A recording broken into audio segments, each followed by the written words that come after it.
Welcome to English 3E. This is week 5 and we are on unit 3. This is class 15. I am Jillian Percy, and if you're looking around, this is the beautiful cover page for the new unit, okay? Ways to reach me. You can reach me in the studio at 1-800-465-7144. You can reach me at the WASA office when I am not in the studio at 1-800-667-3703. Do not leave a message though, because my phone box doesn't take messages very well. It'll take them, I just can't receive them. Fax, if you want to fax in your work, 1-800-463-7852. You can email me at jillian.percy@nnecschools.org, and you can ask me any questions you want about your work. If you want to rewatch something, I am at YouTube, capital G, capital P, ERCY, space, capital W, AHSA. Okay, as always, we're kind of starting with a bunch of grammar just because there's so much to go through, really. So I want to talk about verb tenses. We kind of did a brief video that just kind of covered all the different verb tenses, but I want to talk specifically about singular verb tenses versus plural verb tenses. And the reason is because with nouns, if it's plural, we add an S, but we do not add an S to verbs in English to make it plural. I don't know why. It seems it would make logical sense, but we just don't do it. So if I am, what they call this, conjugating, going through all the different pronouns of the word run, I run, you run. When I get to the third person singular, third person is the he, she, it, or an actual person's name. That's where I add the S, but only for the singular and only for those ones. I wouldn't say I runs or you runs. I would only do it for he, she, it, and again, a name there. For the plural, we just leave it as the run with no S. We run, you run, they run, Jack and Jill run, all the girls run. This is really non-intuitive. I don't know why it's this way, but you just have to kind of know that that is the way it is. Subject-verb agreement. You have to always make sure that you have the correct form of the verb to match the subject. So a singular subject has to use the singular verb, and the plural subject has to use the plural verb. So again, remember that the plural verb doesn't necessarily mean we add S. In fact, it does not mean that we add S. It's just going to be the plain base verb with no extra added endings. For singular, that's where it gets tricky. For I and you, it'll stay as the same base verb, walk. For he, she, and it, we add an S. I don't know of a reason for it. I know I'm so used to it, it just sounds funny to hear it another way. I walked to the store, he walks to the store. We would never just say he walk to the store. It doesn't quite sound right in English. All right, collective nouns. We've talked before about how to make singular nouns plural, right? Adding an S or adding an ES. However, some nouns are considered uncountable or non-countable nouns, and those nouns are treated as if they were singular. So some examples might be information, furniture, rice, or coffee. So all of those are uncountable or non-countable nouns, right? When you're eating rice, it's not one piece of rice, but we don't say the rice is, right? We just use the word rice. So the rice is cooked. The new furniture is here. Okay, we don't add an S to show more rice or an S to show several pieces of furniture. We use the singular form of the verb to be. Oh, I just kind of realized, I'm pretty sure we've talked about this, but okay, hang on. I'm going to have a re-talk about it right here because it's important.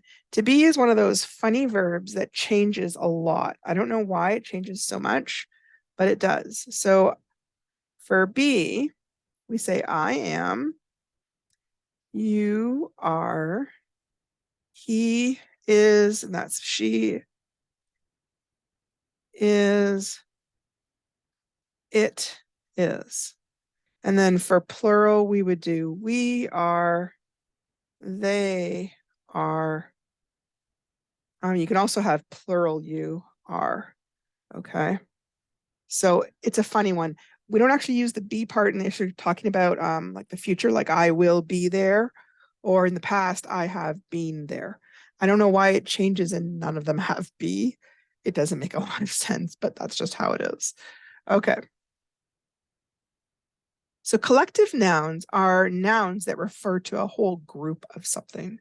So for example, everyone, party, crowd, government, team, police, band, gang, pair, bundle, choir, orchestra, committee, council. So they're a bunch of people, but we're referring to them as one thing.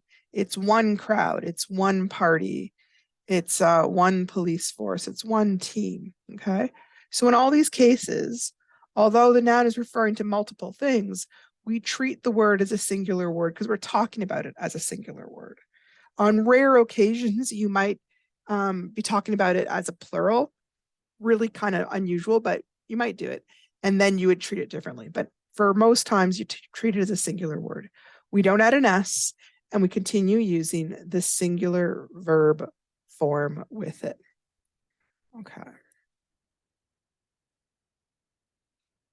Collective nouns will also use singular determiners. Remember we talked about the different adjectives and how there's determiners?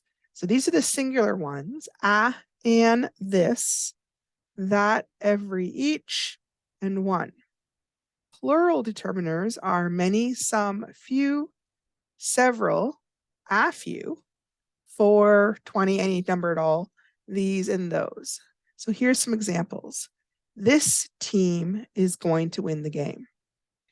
Each choir has a lead singer. That crowd is going crazy. Now, the only time you would use the plural would be if you were talking not about one team, but multiple teams. Like all the teams are here for the baseball tournament, or there are choirs here from every school. Or it's been like, crowds across the world are going crazy. If you're talking about multiple collectives, then you would change it and use a plural.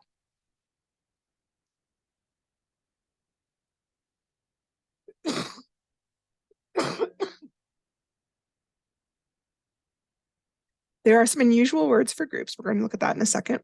There are some funny collective nouns which use specific words for certain types of groups. And they're kind of funny. We don't always necessarily use them. Some of them we use so often we don't even notice that we're using them, okay? These will still use the singular form of the verb, okay? Some of these are really well known, and some of them are more obscure. So a common one might be a herd of cows. And now when you see that S, you might get confused and want to make it a plural verb, but no, we're going off herd, okay? Of cows is just describing the herd. A herd of cows is crossing the road, the whole herd all at once. A flock of birds is flying overhead, right? We just still use the singular form of the verb. Okay, I want to go and see if I can get, yeah. Well, let me do it. Oh, hang on a second. Okay, good. So these are some of the funny and weird collective nouns from the English language. These don't get used that often other than in novels and kind of for fun things. So a bike of bees. If we're talking about a group of bees, we call them a bike. And the picture shows you them driving in a little bike. The reason is because bike is an old English word that would mean a colony or a nest or a swarm. Sardines, we say a family of sardines. Makes you think of like a family with like a mom and a dad and the kids.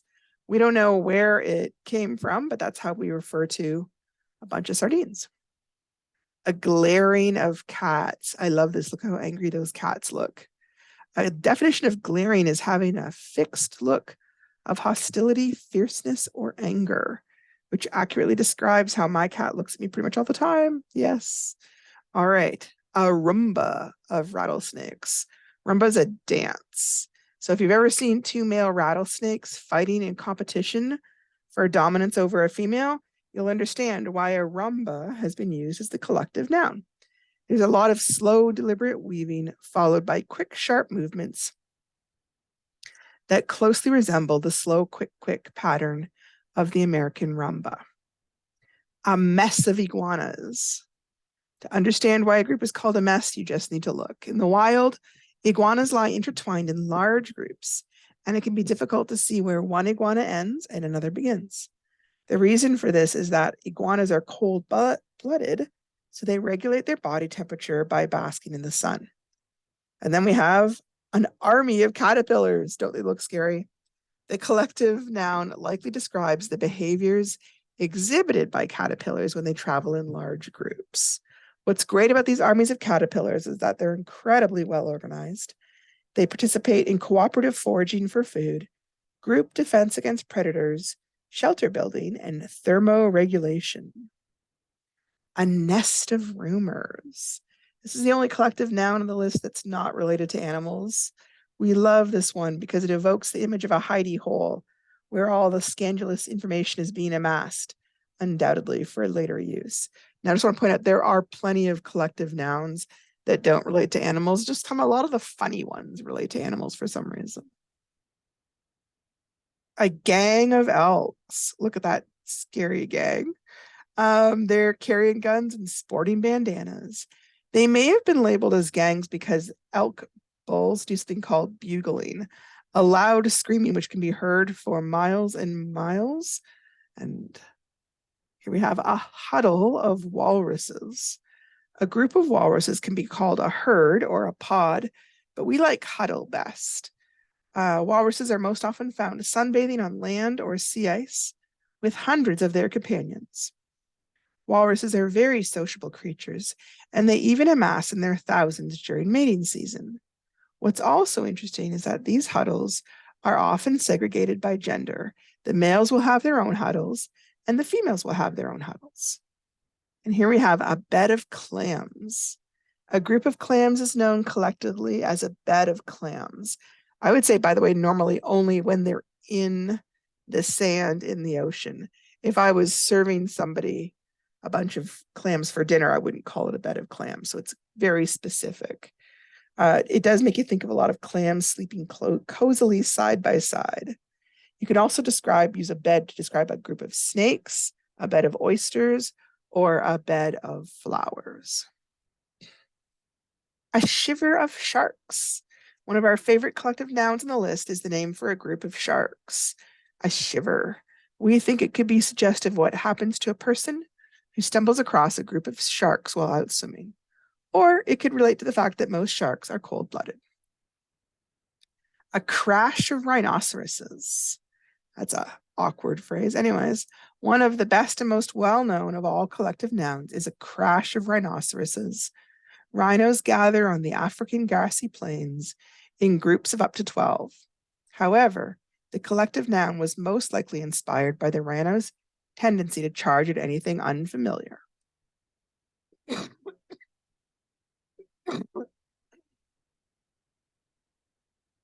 A horde of hamsters.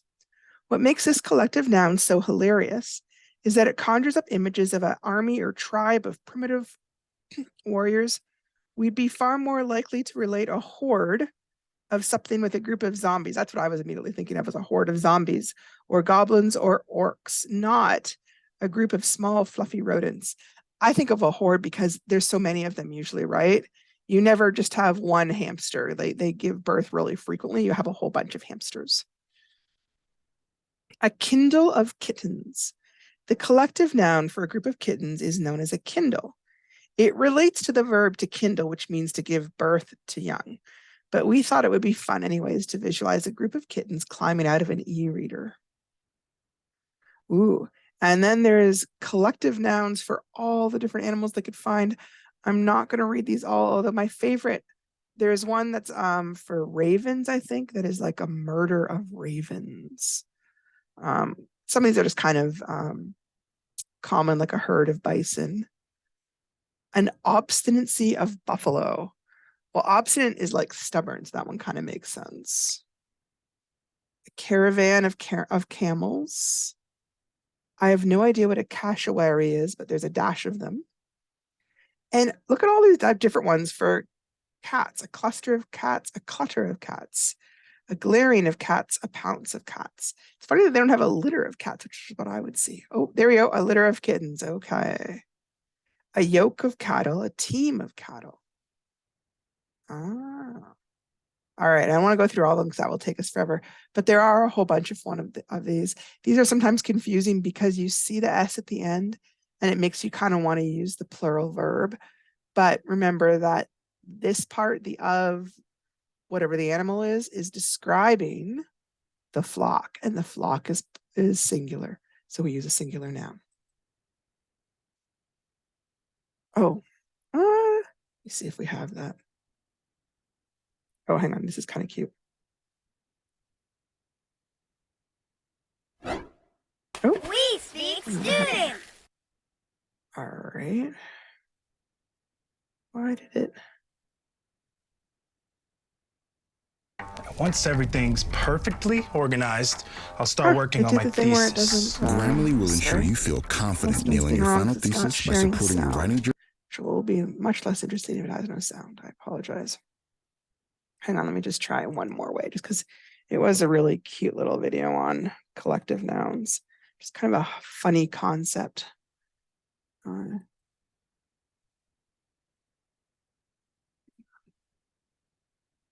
see if it'll work this way or not. Copy.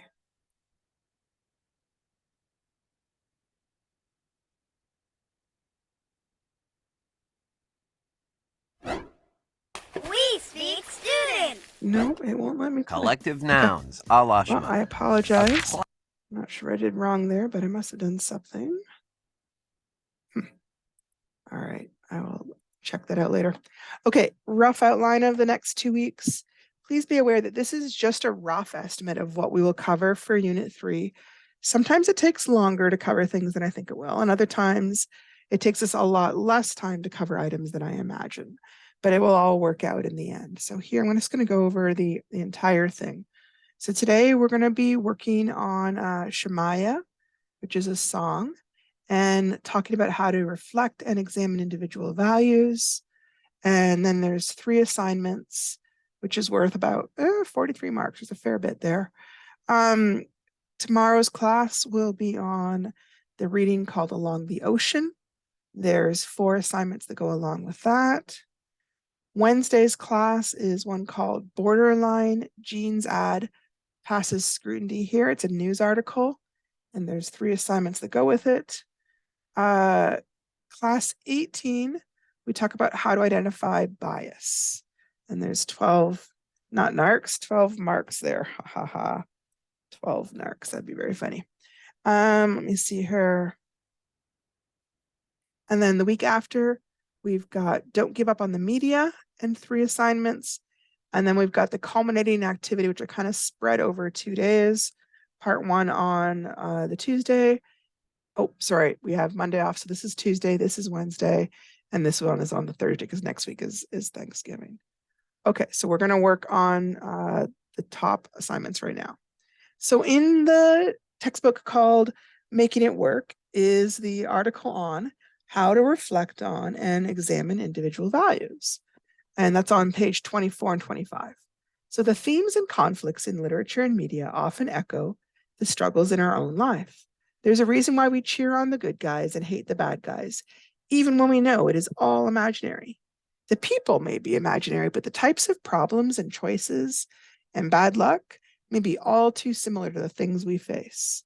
One way to understand a text is to step back away from it and think about what it means to you. How do you feel about the ideas or the opinions in the text? How do you feel about the values or the overall message it seems to portray? Think about, what do you think of as your own values? Do you usually act according to those values? What situations have you been in that challenge those values? In other words, made it hard to follow through with your values? And how do you react to situations like that where your values are challenged? Okay. If you haven't thought about your values before, and a lot of us haven't, Sometimes we're just not really sure what our values are. Sometimes, however, we kind of have in our head or we say out loud little snippets of sayings that other people have told us that we consider important.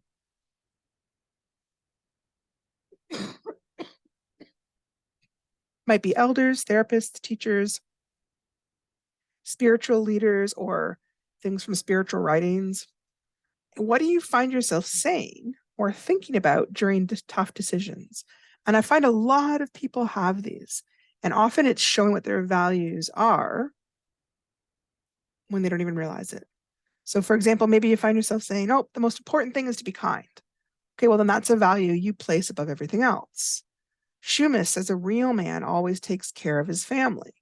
So not only are you saying that being a real man is important, but also that your definition is that taking care of the family. Mom would always tell me, always tell the truth. Okay, so the truth is most important. I always stand up for the little guy. Okay, you're lapping everyone who's still sitting on the couch. In other words, your effort is more important than whether you're successful. Show respect to all people, but grovel to none. I always remember all that is needed for the triumph of evil is that good men stand by and do nothing. YOLO, you only live once. Show respect to your elders. The only thing we have to fear is fear itself. In this life, we cannot do great things.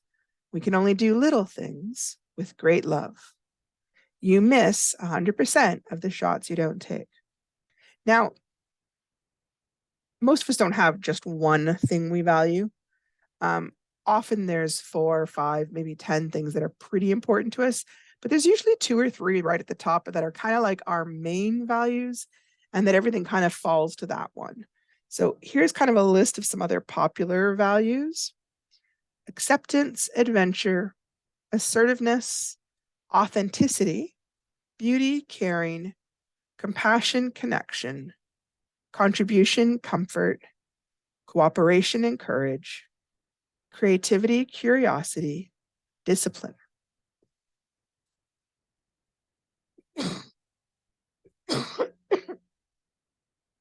Excitement, equality, fairness and fitness, flexibility, freedom, friendliness, forgiveness, fun and humor, generosity, growth, grit, honesty, industry, intimacy, kindness, love, mindfulness, order, persistence, power, pleasure, respect, responsibility, safety, self-awareness, sexuality, spirituality, supportiveness, trust.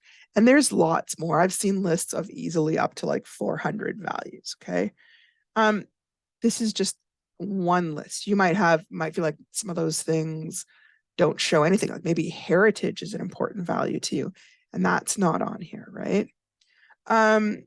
So the thing though to think about is that somebody who has, say,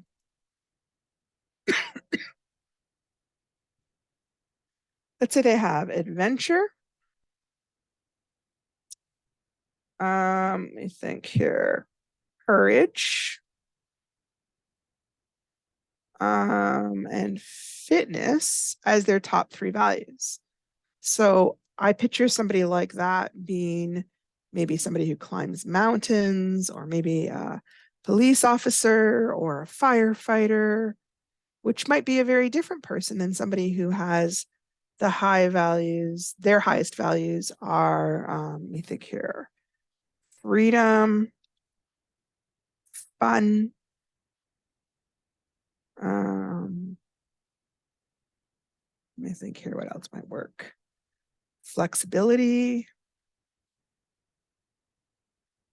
And I'm going to put adventure here. Now, these both have adventure, but freedom, fun, flexibility, and adventure make me think less of somebody who's doing a physical job and more like somebody who's maybe traveling across country in their van, right? Or somebody who is a musician and wants to really be flexible and not be tied down to one job. So a lot of times what you value really affects how you live, right? And we don't always even realize it. But so that's kind of one of the things they want us to think about as we're doing the reading today. Okay, let me see if this is going to work. So you think you know Wix. Oh, Do you and I really? still don't have my thing. Oh, so sad. First Okay. up, Well, I'm going to have to kind of skip over that. Maybe I'll get a chance to review it tomorrow. I apologize. I had two nice little videos and they aren't working. All right. So how to figure out your own values in order to examine stories and texts that we read. Step 1, choose a piece of fiction to read. Look at the title and make a prediction as to what the story will be about. Create a list of questions that you want the text to answer. Read the text until you can recognize what the main conflict is going to be and its main components. Step 3, think about the main conflict. Write some notes to help you summarize it. What led to the conflict? Who's involved in the conflict? Step 4, ask yourself some questions to help you think about your own reaction to the conflict. Your questions might include, what would I do in this situation? What would be a good solution? How would I put a solution in place?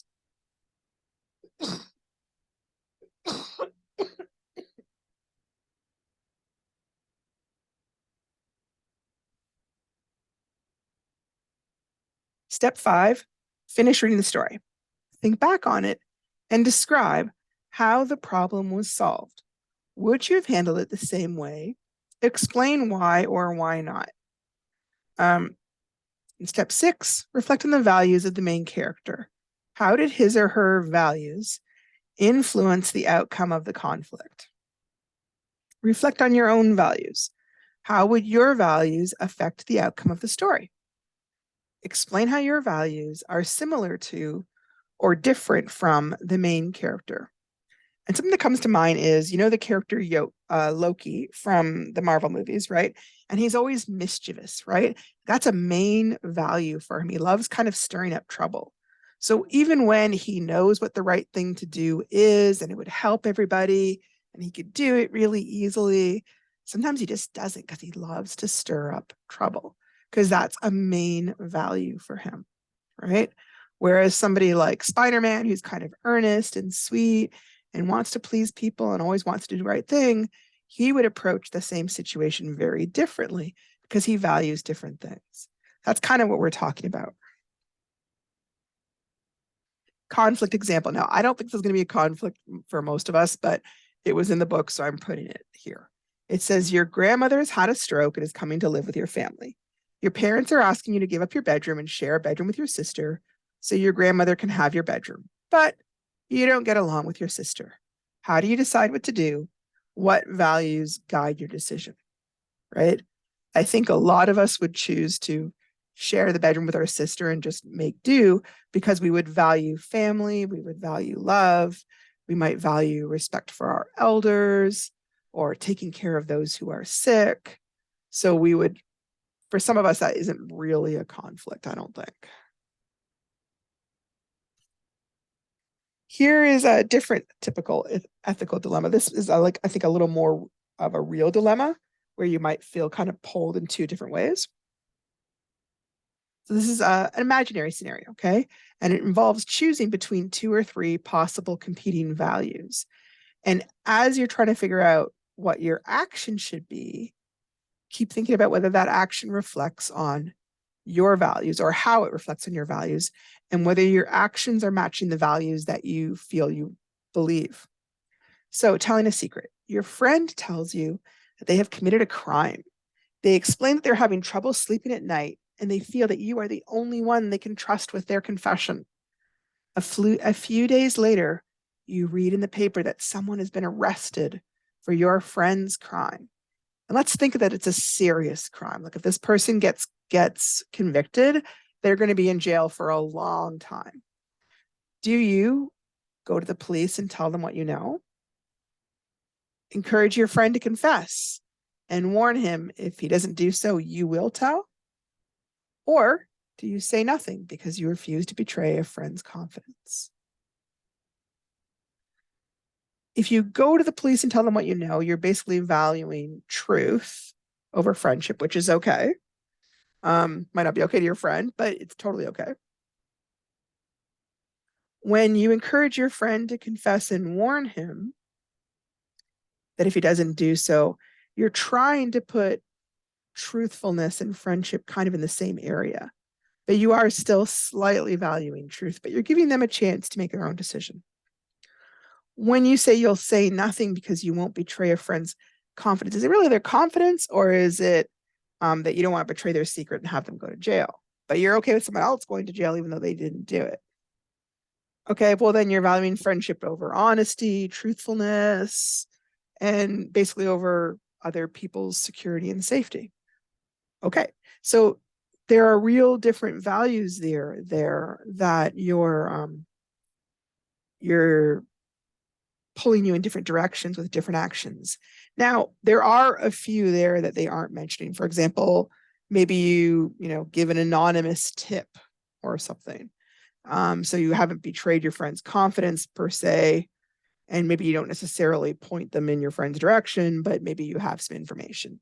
So there might be some other choices between just the three that they've given you, but in typical ethical dilemmas, they're trying to force you to choose between 2 or 3 main values.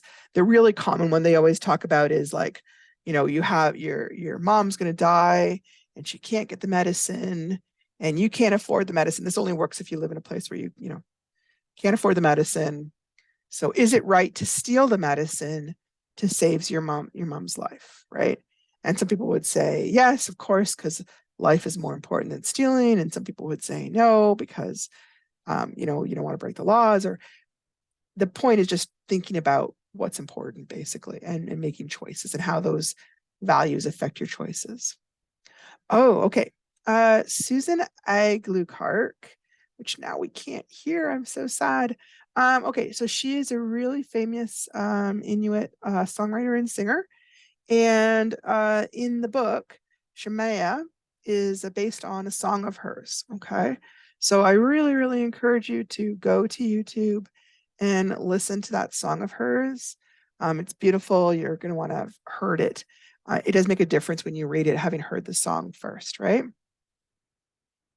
And then unfortunately, we were going to listen to a little interview, which apparently we're not going to do now. Hang on, let me just see if I do something really quick. Hang on a second.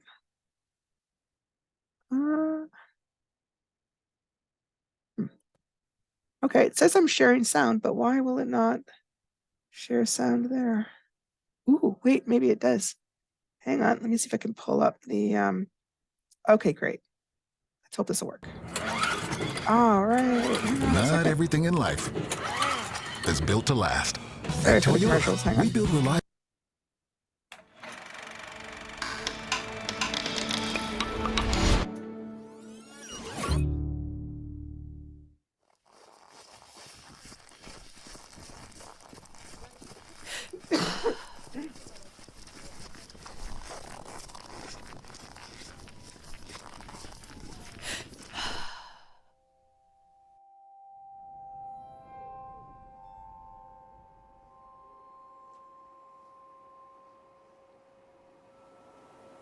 That's my Uncle Noah there. That's my dad in the back with the white coat putting a dog harness on his little brother. And the game they're playing here is, I guess the two little boys are two puppies or dogs, and they're just out dog sledding. There's my dad breaking up the fight. I can't even imagine that world, no houses yet, probably still living in igloos and tents.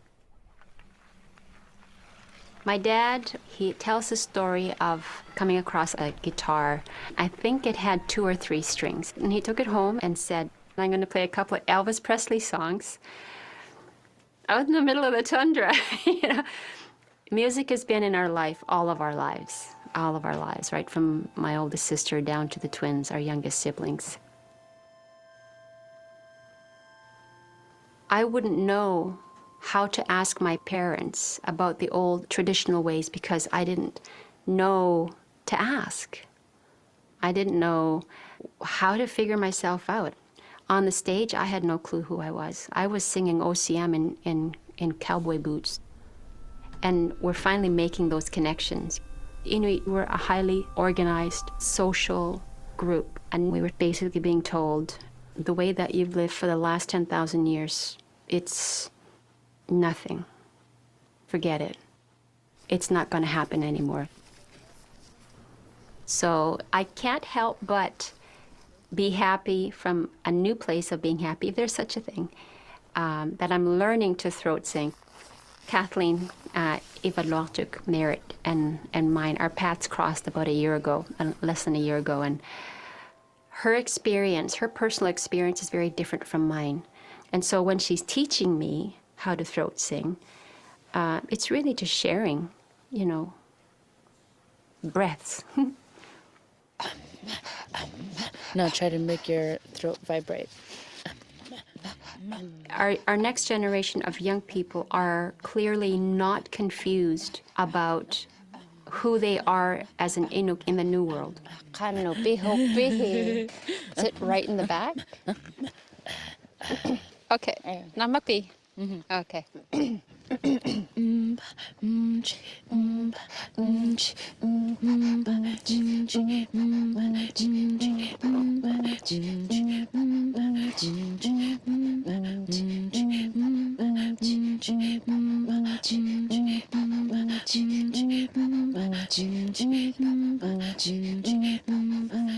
The North is the place where I feel I'm completely myself.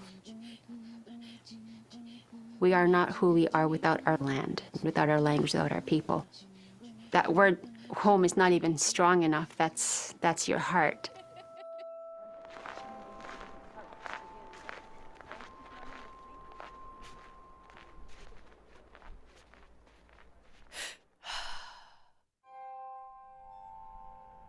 Okay, wasn't that beautiful? So, yeah, she's won so many awards. See if it can go back and maybe I'll be able to play a little tiny bit of the song. I'm not supposed to, I don't think, play all of it, but just so we can hear a tiny bit. Switch to Chrome to load your favorite sites fast, so you can browse with ease. Fast? Okay, so here she is, 2017 in Toronto. Can't easily hear her, but she's talking about how the song is about a young boy who's on a hunting trip. And asked if I could write the story because, you know, I hadn't done that kind of a hunt. We don't celebrate that anymore, practice that anymore. And of course, it was a big yes, please write the story. This is his story.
Pause that because I'm not supposed to share too much music. I can get in trouble. But I really encourage you to go back and listen to it. There are other versions. I just grabbed that one because you can kind of see her playing with the band and stuff. Because that's what the questions are about today. So I wrote out the lyrics. This is Shamaya by Susan Agler-Clark. Deep in time, a hunt took place that made a boy a man. A song was sung to celebrate and welcome each new hand. The story of Shemaiah, the song that brings to life, the hunt that each boy has to face, the hunt of joy or strife. And he knows, there he goes, Shemaiah, Shemaiah. So they paddle down the river's edge, a journey of first rights. His trembling hands are clenching tight, excitement in his eyes. The old man starts to tell him of a journey just like this, when 40 years before he'd lost himself in this same myth. But the boy became a man, Shemaiah, Shemaiah. He hunts with such a vengeance, the passion turns to pride. The hunt no longer born of need, but fueled by his desire. Shemaiah's not a myth, he learns. It's a parable of life. So when you know your need's too great, you should put out the fire and journey on, journey on. Shemaiah, Shemaiah. Okay. So here are the assignment questions that go with this poem/song. Shemaiah is a song about an Inuit boy learning to be a hunter, but on a deeper level, it is a parable of life. 3 marks. Define the word parable. Remember, you don't have to know it on your own. You are welcome to look it up on an online dictionary, okay? B, what do you think is meant by the phrase, but on a deeper level, it is a parable of life? For example, what is the real journey going on in the song?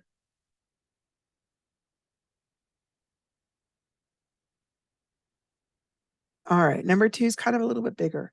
Using the internet, find some information about Susan Aglu-Clark, the singer-songwriter of Shemaiah. You are to download, read, and print at least 2 pages of information about Ms. Aglu-Clark, including any pictures. Make sure you find information about who she is, her life, and her accomplishments. Create a title page for your printout to include a title for your findings, your name, the course, and the date. Just finding the research is worth 12 marks. That's part 1. Part 2, based on the information you find about Ms. Aglu-Clark, write a brief summary of your findings. And they're aiming for 1 paragraph containing at least 7 sentences, and that part is worth 8 marks. Wanted to kind of quickly just go over a review of the paragraph outline. The opening or the topic sentence comes first, and then you have your details. Detail 1, detail 2, detail 3, detail 4, detail 5. You should have at least 5 for 7 marks, 7 sentences. You could also include detail 6 and detail 7.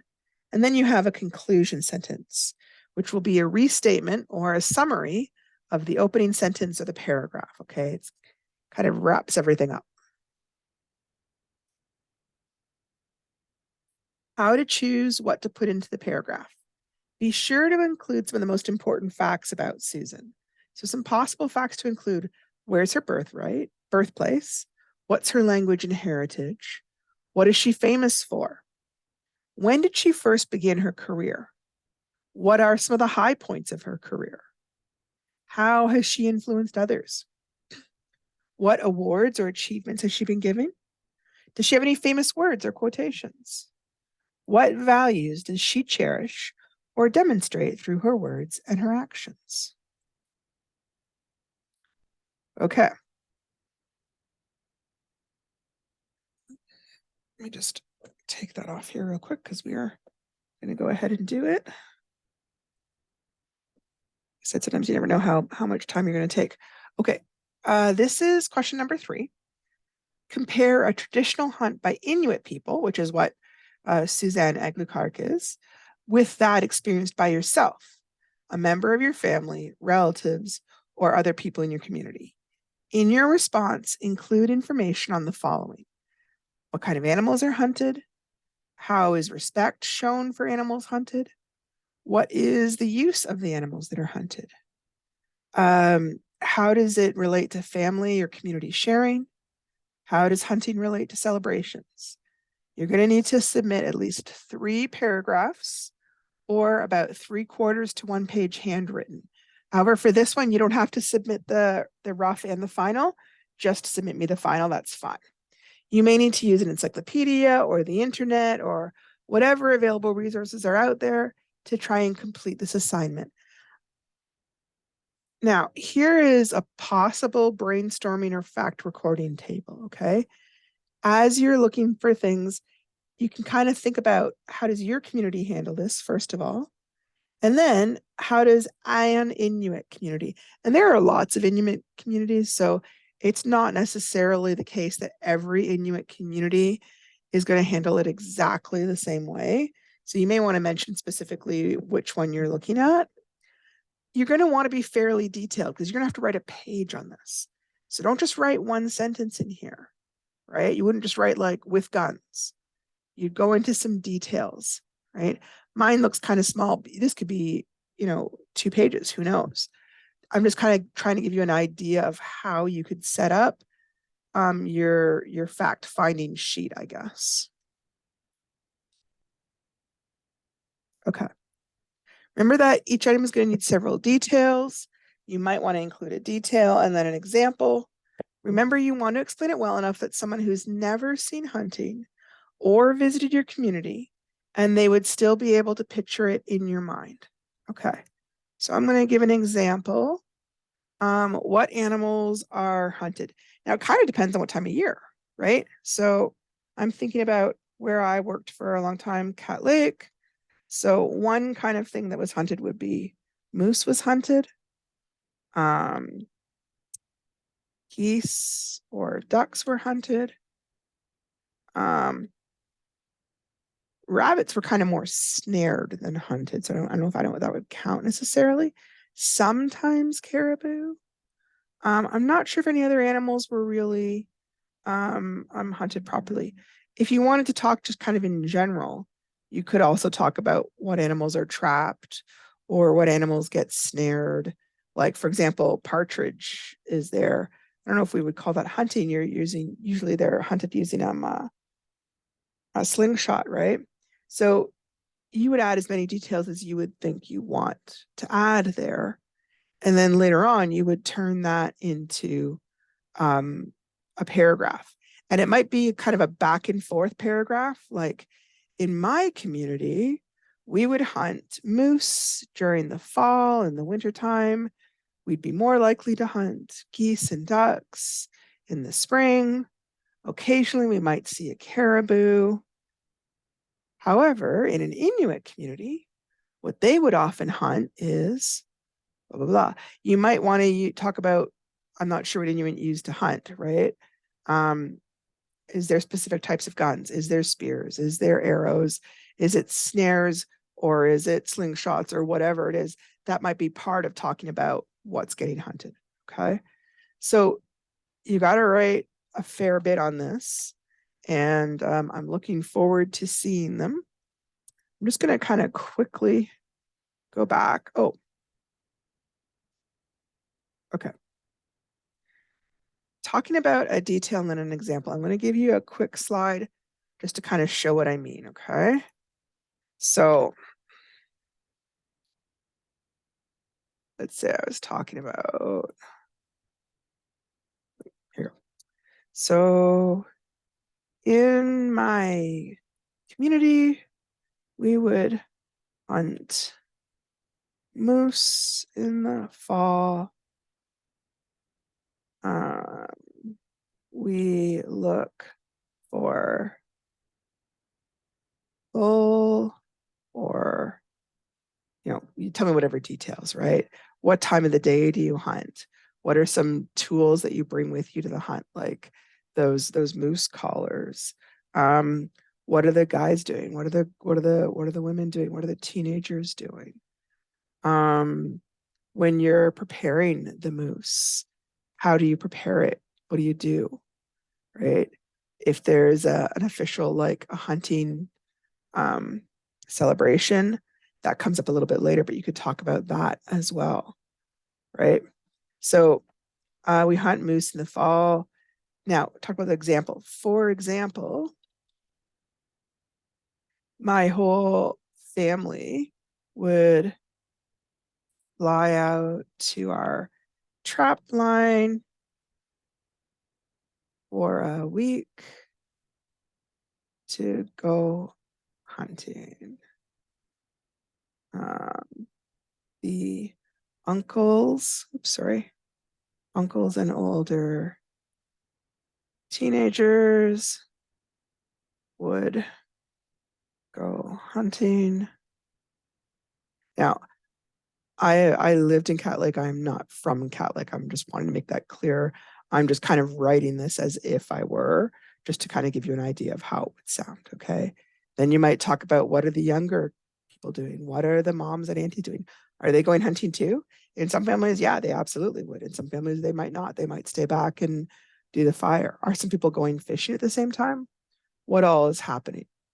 So the for example is you might be giving specific details, because even in your community, not everybody would be doing exactly the same thing, right? In some places, it might just be the dad's going out, maybe it's a big family, other families, everybody, all the uncles and all the aunties would be out at one time. You got to kind of give enough details to be able to fill up a page and to be able to paint a picture for somebody who's never been there, right? I really appreciate your patience today. I know we had a few technical difficulties. I am looking forward to reading your articles about Susan. Like I said, please check her out on YouTube. You can get a chance to listen to some of her songs if you've never heard her songs before.